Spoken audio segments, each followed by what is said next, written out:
Praise the lord, hallelujah, shalom.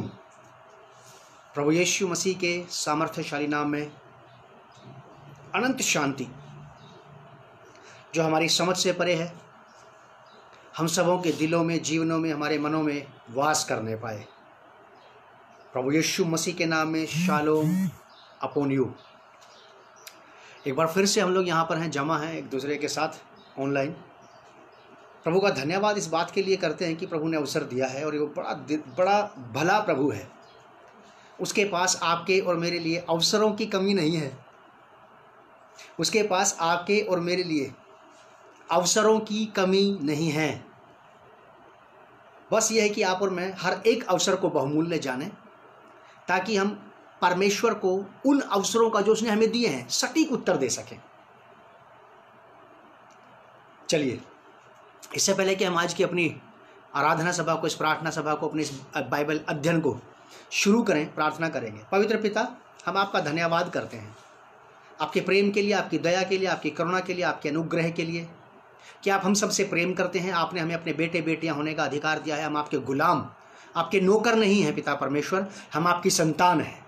धन्यवाद देते हैं और विशेष धन्यवाद देते हैं कि आप बार बार अवसर देते हैं कि हम आपके पवित्र वचन के माध्यम से आपको और ज़्यादा समझने की, आपको और ज़्यादा जानने की कोशिश करें, प्रयास करें। और प्रभु आपके साथ प्रेम के बंधन में बंधते जाएं, आपके साथ और ज़्यादा गहराई से, और ज़्यादा नज़दीकी से, व्यक्तिगत रिश्ते में, पिता पुत्र के संबंध में आ जाएं। आज का वचन हमसे बातें करने पाए आपके पवित्र आत्मा के द्वारा से। मैं चाहता हूँ पिता, आज किसी के मन में प्रभु जी आपके वचन का प्रकाश चमके, आपके वचन की किरणें चमकने पाए प्रभु जी, ताकि आज किसी ना किसी के जीवन में तो बदलाव आए। कोई ना कोई एक जीवन तो बदले प्यारे प्रभु। कोई ना कोई आज एक व्यक्ति तो निराशा से निकल के बाहर प्रभु उज्याले में आए, उस प्रकाश में आए प्रभु जो आपकी ओर से है। अनुग्रह दें प्रभु यीशु के नाम से इस प्रार्थना को माने, आमीन। सबको जय मसीह की। बहुत सारे लोग जुड़ रहे हैं और दूसरे लोग आते रहेंगे, जुड़ते रहेंगे। हमारा आज का थीम है उठो चलें। Get up, let us be going. उठो चलें। कब तक बैठे रहेंगे यहाँ? कितनी देर बैठे रहेंगे यहाँ? प्रभु यीशु मसीह ने कहा उठो चलें। मेरे साथ निकालिए आप मत्ती रचित सुसमाचार, उसका 26 अध्याय 36 आयत से लेकर के 46 आयत तक। 10 आयतें हैं ये, 36 to 46।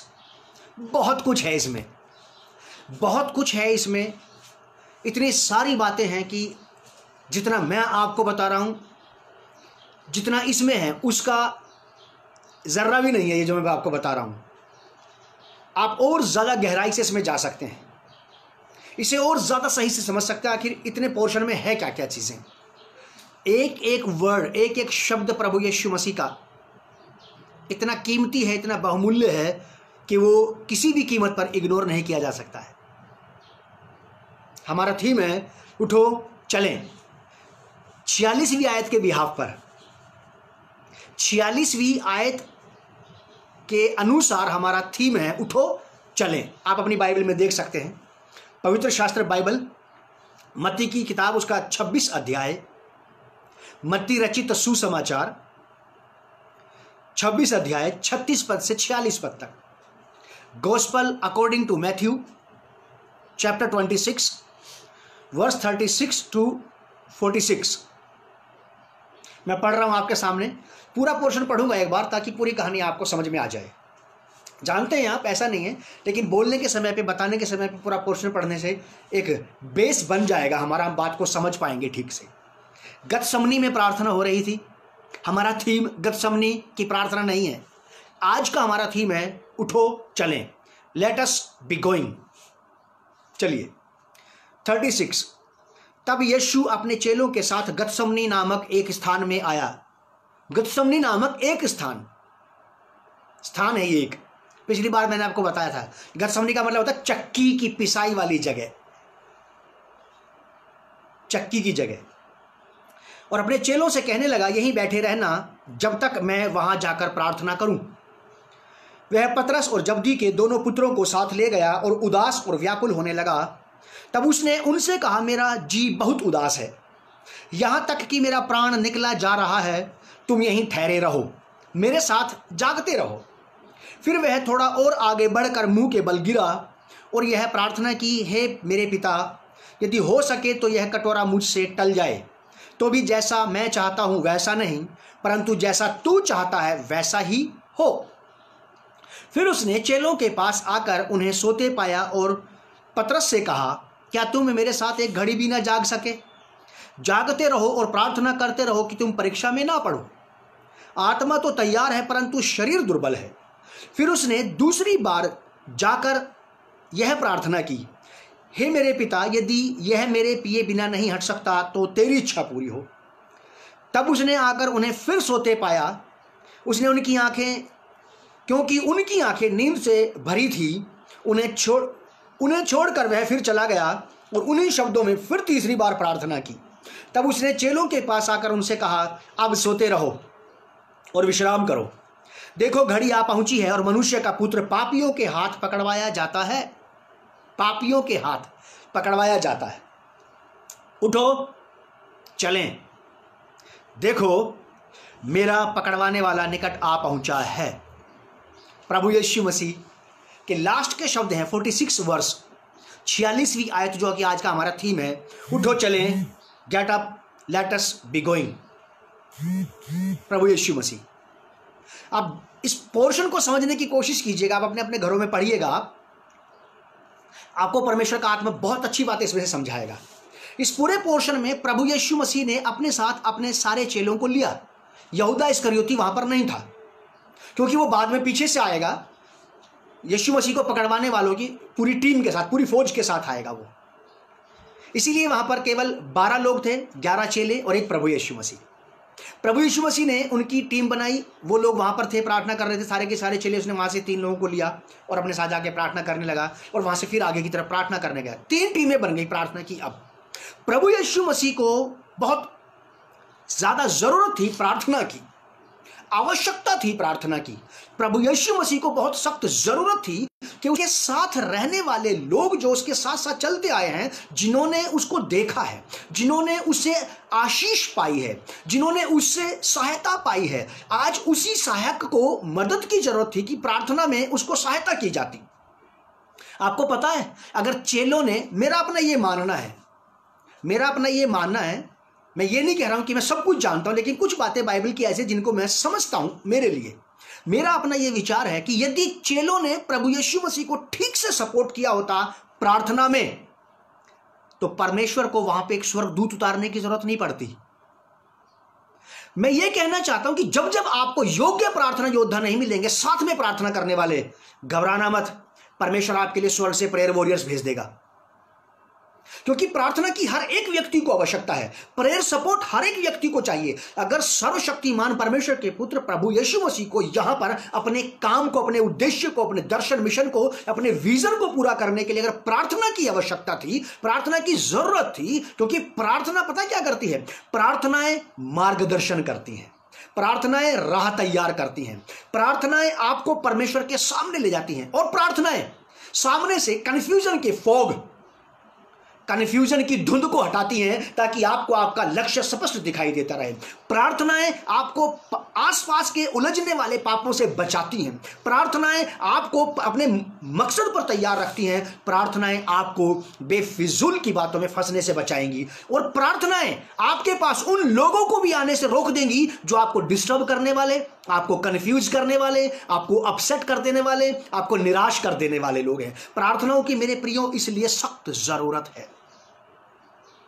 अगर आप कुछ करना चाहते हैं परमेश्वर के लिए, अगर आपने कोई राह पकड़ लिया परमेश्वर के लिए, याद रखिए मेरी बात को कि आपको प्रार्थनाओं की जरूरत पड़ेगी, और आपके पास अच्छे प्रार्थना योद्धा होना चाहिए, जिन पर आप ट्रस्ट कर सकें, जिन पर आप भरोसा कर सकें। वो अपने घर में सोते ना रहें जब आप व्याकुलता में पड़े हों, जब आप तकलीफ में पड़े हों, जब आपके ऊपर परिस्थितियां हावी हो रही हैं, जब आपके ऊपर प्रेशर पड़ रहा है। आपके प्रार्थना योद्धा अगर सो गए तो क्या करेंगे आप?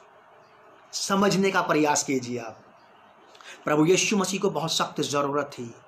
काश चेलों ने साथ दिया होता तो वहां स्वर्गदूत नहीं होता। फिर स्वर्गदूतों का होना बुरा नहीं है, बुरा नहीं है, अच्छा है। परमेश्वर की ओर से सेवा टहल करने वाली आत्माएं हैं, क्योंकि प्रभु यीशु मसीह ने चेलों पर विश्वास किया था कि ये प्रार्थना करेंगे, लेकिन वो सो रहे थे।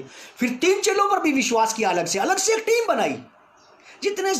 मैं ये कहना चाहता हूं आपको, मेरे अपने पर्सनल एक्सपीरियंस से, अपने लिए ज्यादा प्रेयर वॉरियर्स मत बटोरना आप लोग। 1-2 लोगों को रखना जिन पर आप ट्रस्ट कर सकते हो, सॉलिड लोग हो जिन पर आप विश्वास कर सकते हो कि अगर मैं सो गया तो वो जाग रहा होगा। ऐसे लोग नहीं, भैया मैं प्रार्थना करूंगी, भैया मैं ही प्रार्थना करूंगा, पता लगा वो सब सो गए और आप तकलीफ में, आप चक्की में पीसे जाते रहे। प्रार्थना योद्धाओं की जरूरत है, प्रेयर वॉरियर्स की आवश्यकता है। ये सबको बोलना भैया प्रार्थना करना ठीक है, लेकिन कुछ लोग खास होंगे आपके पास, पतरस, याकूब, यूहन्ना के समान। यीशु मसीह ने उन 3 लोगों को अलग कर लिया था अपने लिए, लेकिन वो भी सोते पाए गए। और तब सोते पाए गए प्रियो, जब यीशु मसीह को सख्त जरूरत थी, ज्यादा आवश्यकता थी। कहीं आपके पास भी तो ऐसी प्रार्थना करने वाले नहीं है? अगर हैं तो बी केयरफुल। बाइबल सिखाती है आपको, मैंने तो ये चीज सीखी है बाइबल से। मैं अपने पास 2-3 लोगों को रखता हूं, ज्यादा नहीं रखता हूं, क्योंकि मेरी समझ में बात आ गई है कि आकाश के नीचे, पृथ्वी के ऊपर एक मन के 2 लोग, वो मैं और मेरी पत्नी भी हो सकते हैं, वो मैं और मेरे साथ कोई एक भाई, एक व्यक्ति हो सकता है हमारी कलीसिया का, जो मेरे साथ एक मन होकर के प्रार्थना कर सके। बहुत बार प्रार्थनाओं में ये बात सुनने को मिलती है मुझे भी, बहुत सारे लोग बोलते हैं मन एक नहीं है, मन एक नहीं है, मन एक। तो मनों को अलग कर दो, फिर आप एक व्यक्ति के साथ अपना मन मिला लो, आप बस फिनिश। एक व्यक्ति के साथ आपका मन बड़ी इजीली मिल जाएगा। पति पत्नी का मन आसानी से एक हो सकता है, और कोई ना कोई एक व्यक्ति ऐसा होगा जरूर आपके हुजूम में, आपके झुंड में, जो आपके साथ जी जान लगा के प्रार्थना करे। मेरे पास भी है, बहुत सारे लोग हैं, लेकिन कोई तो एक हो कि जो मेरे साथ मन से मन मिला करके प्रार्थना कर दे। और जैसा लिखा कि एक मन के 2 लोग जब किसी एक बात पर सहमत हो जाएंगे तो वो बात मेरे पिता के यहां मान ली जाएगी। सख्त जरूरत थी प्रभु यीशु मसीह को प्रार्थना की, और प्रार्थना करने वाले सो रहे थे। दे वर टेकिंग रेस्ट, आराम चाहिए था उनको। तब आराम चाहिए जब उनके एक संगी जबकि व्याकुलता में है, उनका एक साथी, उनका एक दोस्त व्याकुलता में है, उनकी टीम का एक सदस्य सफर कर रहा है, तकलीफ में है, परेशानी में है, और prayer warriors they are sleeping, सो रहे हैं। प्रभु यीशु मसीह ने ये वाली बात की यहां पे। प्रभु यीशु मसीह ये कह रहे थे, चेले 3 बार यीशु मसीह ने चेलों को आकर के देखा, और तीनों बार फेल हो गए। वो तीनों बार फेल हुए, उस वक्त पे फेल हुए जब उनको ज्यादा जागना चाहिए था। 46 वर्ष क्या कहती है यहां पे, 45 में लिखा है, तब उसने चेलों के पास आकर उनसे कहा, अब सोते ही रहो और विश्राम करो। देखो घड़ी आ पहुंची है और मनुष्य का पुत्र पापियों के हाथ पकड़वाया जाता है। 46वां पद, 46वीं आयत, उठो चलें, देखो मेरा पकड़वाने वाला आ पहुंचा है, उठो चलें। प्रभु यीशु मसीह को उनको ये वाली बात कहनी पड़ी, क्योंकि जब यीशु मसीह ने उनको जगाया, उनसे बात की और उनको ये वाली बात बोली, अब सोते ही रहो, अब आराम कर लो आराम से तुम। उनको गिल्टी फील हुई, उनको दुख हुआ, उनको तकलीफ हुई इस बात की कि हम इस व्यक्ति के साथ क्यों नहीं जाग सके, जो हमारे दुख में, हमारे सुख में, हमारी तकलीफ में, हमारी परेशानी में, हमारी पीड़ाओं में हमारे साथ साथ था, कंधे से कंधा मिलाकर हमारे साथ था, कदम से कदम मिलाकर के मेरे साथ था। इसकी तकलीफ में हमने इसे अकेला कैसे छोड़ दिया। गिल्टी फील होती है, फिर उसके बाद निराशा, हताशा, उदासी घेर लेती है। उसके बाद फिर एक हर्ट होता है, एक पेन होता है अंदर, तकलीफ पहुंचती है इस बात से। उनको तकलीफ पहुंची थी और उनको समझ में आ गई थी ये वाली बात कि हम फेल हो चुके हैं। जब इसे हमारी ज्यादा जरूरत थी तब हम वहां पर नहीं थे। जब इसे ज्यादा जरूरत थी हमारे स्नेह की, हमारे प्रेम की, हमारे सहायताओं की, हमारी उपस्थिति की, तब हम वहां नहीं थे। हमने इसे अकेले ही चक्की में छोड़ दिया था पेरे जाने के लिए। फील हुई उनको ये वाली बात। आप महसूस करते हैं इस बात को? मैं भी महसूस करता हूं इस बात को। जब मैं किसी के काम नहीं आ पाता हूं, उस वक्त जब मुझे आ जाना चाहिए था, हर्ट होता है मुझे, पेन होता है मुझे। मेरे साथ के जितने भी लोग हैं, जिनके बीच में मैं सेवा करता हूं, जिनकी मैं खिदमत करता हूं, अगर उनमें से कोई भी व्यक्ति अकेले ही अपने दुख के सफर को कर रहा हो और मुझे उसकी खबर ना मिले या मैं उसका साथ ना दे पाऊं, मैं ईमानदारी से कह रहा हूं कि मुझे बहुत पेन होता है अपनी आत्मा में कि ये व्यक्ति जो मेरे साथ का है, ये व्यक्ति जो मेरे साथ संगति करता है, ये परिवार जो मेरे साथ आराधना प्रार्थना करता है, अगर ये किसी प्रकार के कष्ट में था और अकेले ही सफर कर रहा था, मेरा वहां ना होना ही भला था। मुझे तो पेन होता है, इंसल्ट फील करता हूं मैं अपने स्पिरिट में, अपने सोल में इस बात के लिए कि मेरे होते हुए ये लोग अकेले ही क्यों सफर कर रहे थे, इन्होंने अपनी तकलीफ में मुझे शामिल क्यों नहीं किया, या मैं इनकी तकलीफ में जाकर के खुद शामिल क्यों नहीं हो गया। ये बात मैंने यहां से सीखी थी साहब। मैं इमोशनली आपको फूल नहीं बना रहा हूं, मेरा काम लोगों को इमोशनली बेवकूफ बनाना नहीं है। मैं जहां तक अपने बारे में जानता हूं, या जो लोग मुझे नजदीक से जानते हैं मेरे बारे में, वो भी जानते हैं कि मैं वचन के बिहाफ पर, वचन के आधार पर बात करना पसंद करता हूं, वचन के आधार पर जीना पसंद करता हूं, वचन के आधार पर ही लोगों के साथ संपर्क साधना पसंद करता हूं। मैं जानता हूं और मुझे अच्छा लगता है, मेरी बात हाँ की हाँ और ना की ना होना चाहिए। प्रभु यीशु मसीह ने कहा कि अब सोते रहो। बड़ा दुख लगा उनको साहब, बड़ी पीड़ा पहुंचना भी चाहिए। तुम्हारे होते हुए तुम्हारे साथ का एक व्यक्ति अकेले ही सफर कर रहा है, क्या जरूरत है फिर तुम्हारे संग साथ की? उसे अकेले रहना भला है फिर तो, क्या जरूरत है? इतने सारे साथियों की कोई जरूरत नहीं है। अगर आप तब भी ये फील करते हो सबके बाद कि अकेलापन महसूस होता है मुझे, मैंने जिए हैं ऐसे दिन, सेवकाई में, मिनिस्ट्री में जिए हैं मैंने ऐसे दिन। एक बहुत अच्छी बात आपको कहता हूं, बहुत सालों पहले मैंने सुना था किसी को ये कहते हुए, भीड़ का मतलब कभी भी साथी नहीं होता। आप रेलवे स्टेशन पे खड़े हैं, बस स्टैंड पे खड़े हैं, एयरपोर्ट पे हैं, मार्केट में हैं, इसका मतलब वहां भीड़ है तो सारे के सारे आपके रिश्तेदार नहीं है, सारे के सारे आपके दोस्त थोड़ा है वो। भीड़ का मतलब कभी भी साथी नहीं होता। साथी का मतलब साथी ही होता है, चाहे अकेले में मिले या भीड़ में रहे, वो आपके साथ ही होगा बस। आपने बहुत सारे लोगों से बात की होगी, बहुत सारे लोग निराशा में परेशानी में रहते हैं और कभी कभी ये बातें बोल देते हैं कि बहुत अकेलापन महसूस होता है। इतने सारे लोगों के बावजूद भी यहां पर यीशु मसीह ने चेलों को बोला कि उठो अब चलें। ये बोलना पड़ा यीशु मसीह को, इसलिए बोलनी पड़ी ये वाली बात कि उठो चलें, क्योंकि उनके अंदर निराशा आ गई थी, हताशा आ गई थी, दुख महसूस कर रहे थे वो। यीशु मसीह का ये कहने का अर्थ था उन्हें, कोई बात नहीं, छोड़ो। जब तुम्हें जागना चाहिए तो तुम नहीं जागे, जब तुम्हें होशियार रहना चाहिए तुम होशियार नहीं रहे, जब तुम्हें मदद करना चाहिए तब तुम मददगार नहीं निकले, जब तुम्हें ठहरना चाहिए तुम नहीं ठहरे, तुम छोड़ के चले गए। छोड़ो, कोई बात नहीं, अवसर और भी मिलेंगे। यीशु मसीह के साथ, यीशु मसीह की खिदमत करने के लिए, प्रभु यीशु मसीह के साथ साथ चलने के लिए अवसर और भी आएंगे साथियों। आज अगर आप भलाई करने से चूक गए तो कोई बात नहीं, कल फिर मौका मिलेगा आपको भलाई करने का, कल कर दीजिएगा भलाई। आज अगर आप किसी को हिम्मत बनाने से, किसी को दिलासा दिलाने से, किसी को अपना साथ देने से चूक गए तो कोई बात नहीं, कल फिर अवसर मिल जाएगा आपको, कल कर दीजिएगा। निराश मत होइए, हताश मत होइए, ठहरिए मत वहां पर। यीशु मसीह से सीखिए, वो कह रहा है चेलों को, प्रभु यीशु कह रहा कि उठो चलो चलते हैं आगे की तरफ, क्योंकि यहीं बैठे रहना योद्धा की शान नहीं। एक सिपाही की शान ये नहीं कि वहीं बैठा रह जाए, अपनी असफलताओं को गिनता रहे, अपने दुख के दिनों को गिनता रहे, अपनी उन परेशानी और पीड़ाओं को झेलता रहे जो उसको उसकी असफलता की वजह से घेर लेती हैं। उठो चलें।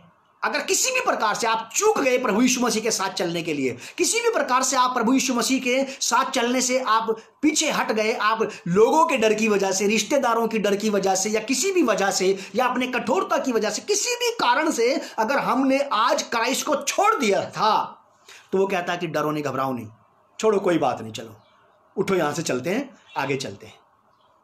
अवसर और भी आएंगे, मौके मिलेंगे।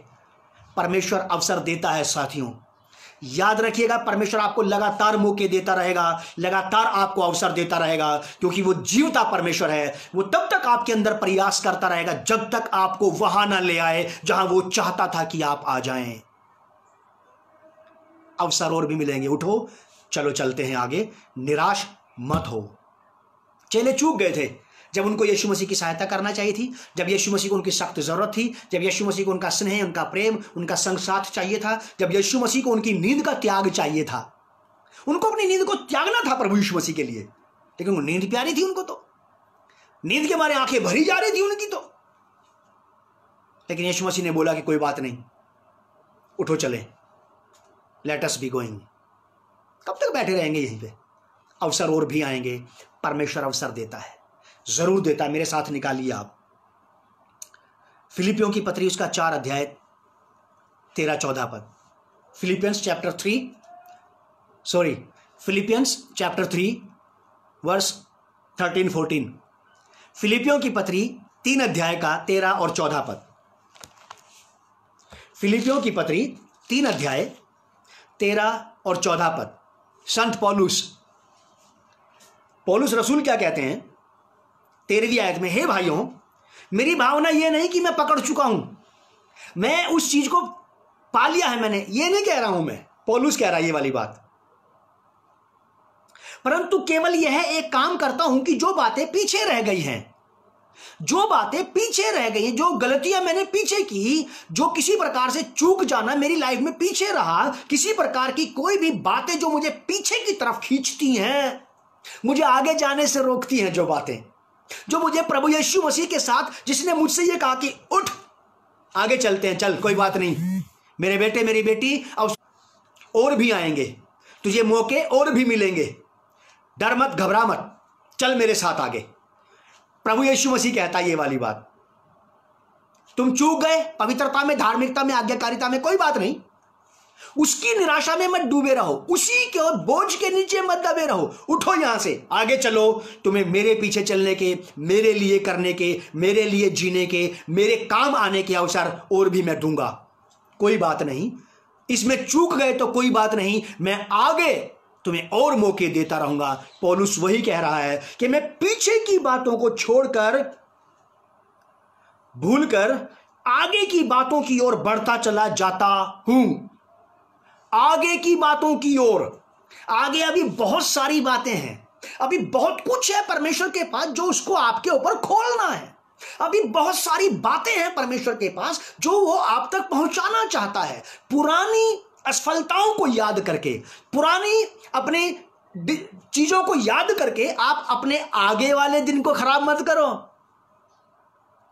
प्रयास करिए आप कि आपका आज आपके कल को डिस्टर्ब ना करने पाए, आपका आज आपके कल को डिस्टर्ब ना करने पाए, आपके कल को पूरी तरह से निराश और हताश करने ना पाए।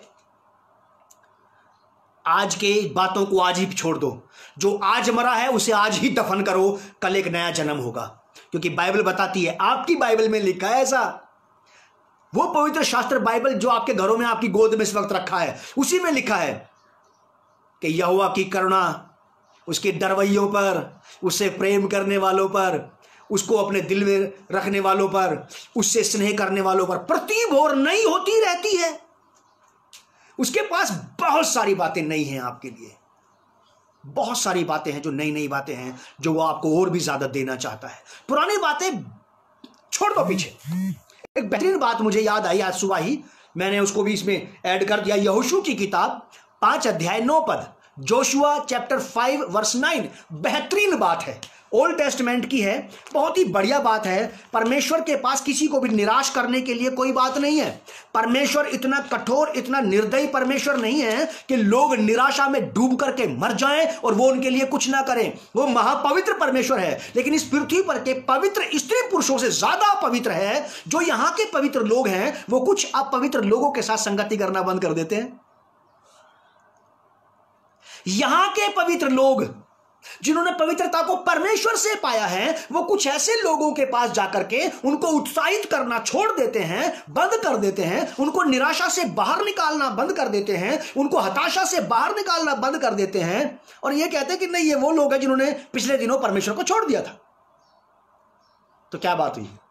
आपको याद है बाइबल में ऐसा लिखा है कि पौलुस ने ये वाली बात कही थी तीमुथियुस को कि देमास, उसने संसार को प्रिय जाना और मुझे छोड़ दिया है। अगली पत्रियों में पौलुस ये लिखता है कि देमास मेरा प्रिय मित्र है।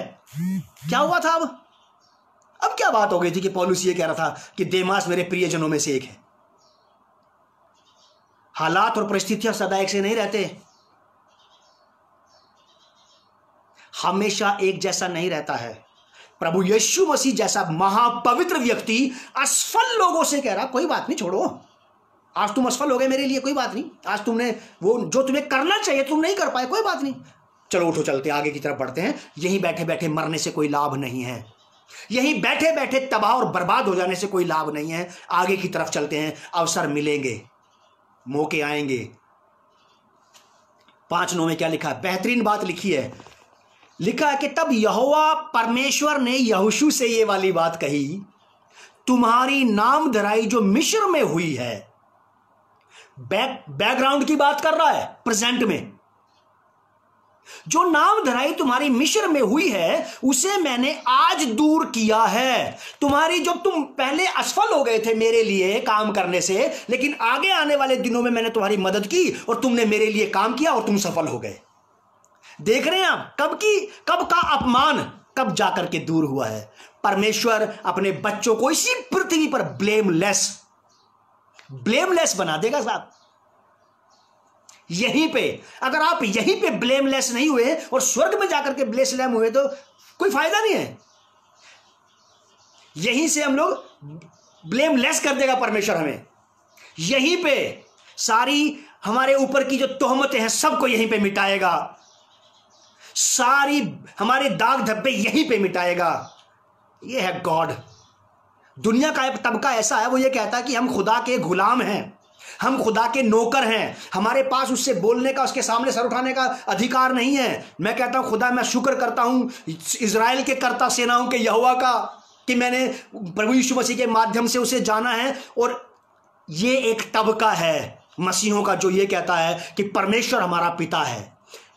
मैंने इसीलिए कहा था कि we are not slave of God, हम परमेश्वर के गुलाम नहीं हैं, we are the children of God.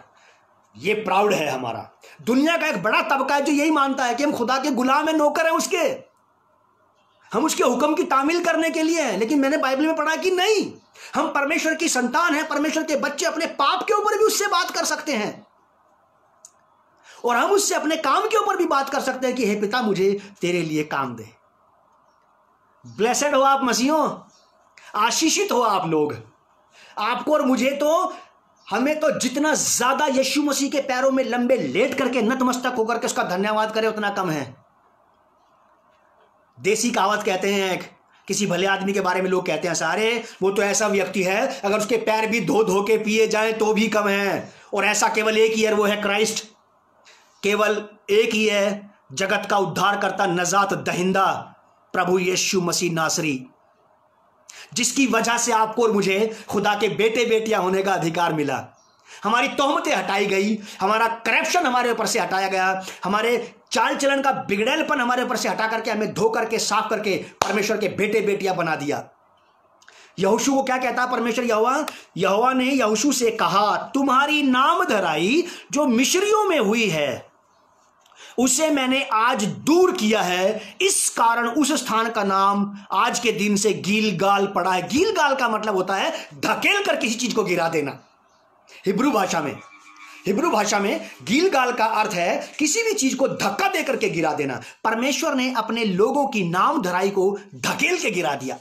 जिन चीज से उसकी नाम धराई होती थी, कभी ना कभी परमेश्वर के लोगों की किसी ना किसी बात से नाम धराई हुई होगी, और परमेश्वर ने उस नाम धराई के स्तंभ को खींच करके धक्का दे करके गिरा दिया। वो नाम धराई भी खत्म हुई आज। कितनी बड़ी बात है, कितनी बड़ी बात है। ये लिखा है कि यहोवा ने यहोशू से कहा, तुम्हारी नाम धराई जो मिस्रियों में हुई है, गैर विश्वासियों में, अविश्वासियों में जो तुम्हारी नाम धराई हुई है ना, कह रहा मैंने आज उसको दूर कर दी है, आज उसको दूर की है। इस कारण उस स्थान का नाम आज के दिन से गीलगाल पड़ा है। गीलगाल का मतलब होता है ढकेल कर गिरा देना हिब्रू भाषा में। सेकंड पॉइंट, लूका की इंजील उसका 9 अध्याय 62 पद, gospel of Luke chapter 9 verse 26। Gospel of Luke chapter 9 verse 62। लूका रचित सुसमाचार 9 अध्याय 62वीं आयत लिखा है, यीशु ने उससे कहा, जो कोई अपना हाथ हल्की हत्थी पर रखकर पीछे देखता है वह परमेश्वर के राज्य के योग्य नहीं है। हल्की हत्थी पे हाथ रखने वाले व्यक्ति को आगे की तरफ देखना चाहिए, आगे की तरफ चलना चाहिए, आगे की तरफ। अगर वो पीछे देखता रहेगा तो पता नहीं किधर घुस जाएगा, फिर वो गलत लकीरें खींच देगा फिर वो खेत में। आपको और मुझे भी यही करना है। हम तो आगे चलने के लिए बुलाए गए हैं। हम गिरेंगे। अर्नेस्ट मल्ची का एक गीत है, मुझे बड़ा अच्छा लगता है, उसकी 2 लाइनें मैं गाना चाहता हूं। हम गिरते रहे और उठते रहे, पर साथ मसीह के चलते रहे। हम गिरते रहे और उठते रहे, गिरे तो गिरे ही नहीं रह गए। हम गिरते रहे और उठते रहे, पर साथ मसीह के चलते रहे। याद रखिएगा इस बात को, आप गिरते रहिए और उठते रहिए, लेकिन साथ मसीह के चलते रहिए, क्योंकि यही मसीह है, यही मसीह है प्रियो, जो आपके स्तर को बदल देगा एक दिन, आपकी दिशा और दशा को बदल देगा एक दिन। मेरी भी बदला है, मैं विटनेस हूं इसका बहुत बड़ा। उसने मेरे गिरने और उठने को वो अच्छे से जानता है, और एक दिन वो आपको स्थिर कर देगा। गिरना और उठना आपकी लाइफ से समाप्त हो जाएगा, आपको स्थिर कर देगा, आपको दृढ़ कर देगा, आपको पूरी तरह से फोकस्ड कर सकता है वो। He can do everything for you. हल्की हत्ती पे हाथ रख के पीछे मुड़ने देने वाला व्यक्ति कह रहा है मेरे राज्य के योग्य नहीं है। योग्य का मतलब यह है कि आप राज्य में बढ़ नहीं पाओगे। फिर पुरानी बातों को, पुरानी असफलताओं को, पुरानी खामियों कमियों को याद रखिएगा। शैतान का काम, शैतान का एक बेहतरीन काम है आपको आपके पश्चाताप की गई बातों को याद दिलाना। वो बातें जो आप परमेश्वर के पास ले गए थे, वो बातें जो आपने अपने पाप की, अपने गुनाह की दिल खोल के परमेश्वर के साथ कर ली थी, उन बातों को याद दिलाने का काम शैतान का है, ताकि आप गिल्टी फील करें, ताकि आप गिल्टी फील करें और आप किसी भी तरह से निराशा में डूब जाए।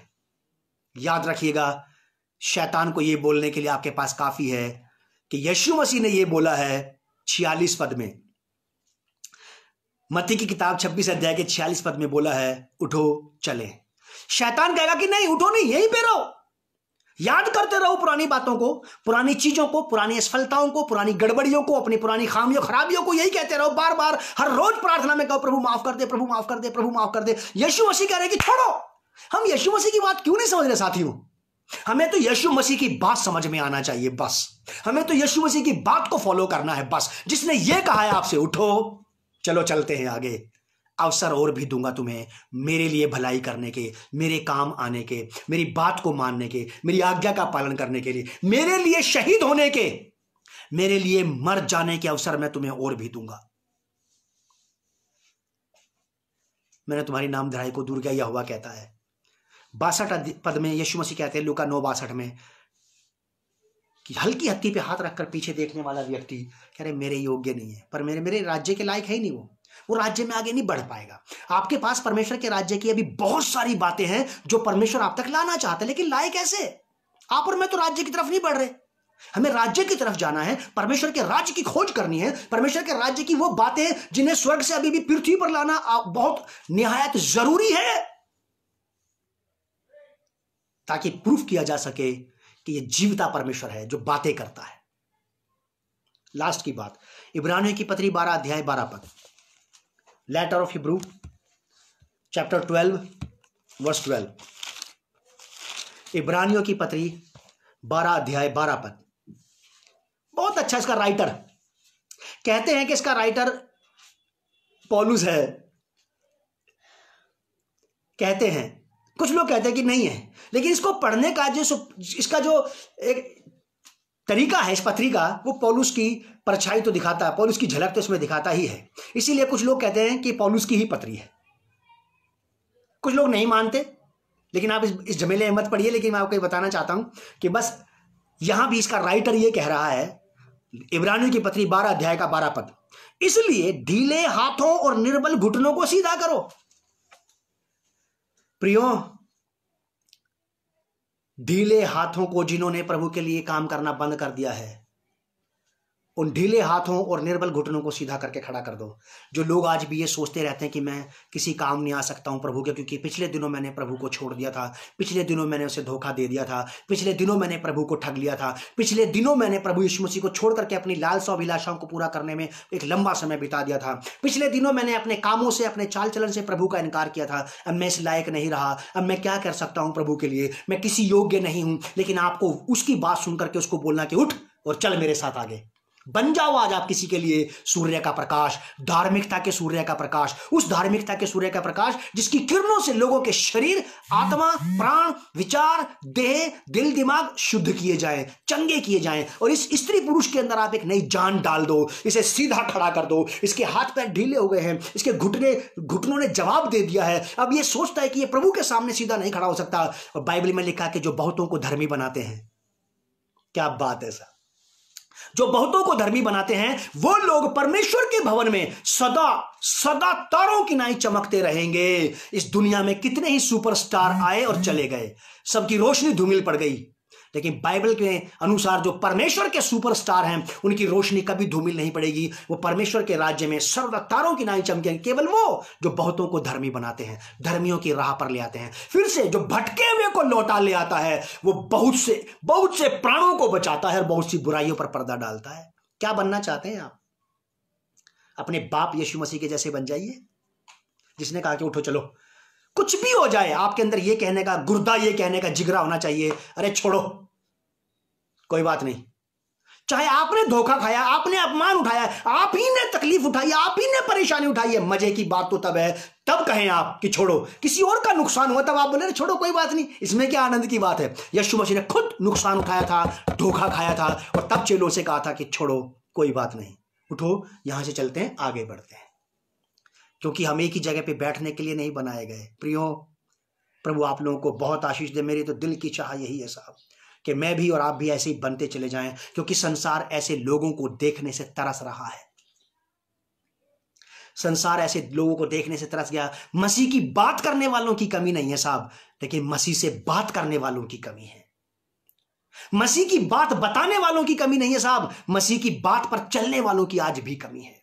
मसीह की बातें दूसरों पर थोपने वालों की कमी नहीं है, उनकी कमी है जो मसीह की बात को अपने ऊपर लेकर के आगे बढ़े और बहुतों को सिद्धता के मार्ग पर चलाते चले जाए। धन्य है वो लोग। चलिए प्रार्थना करता हूं मैं।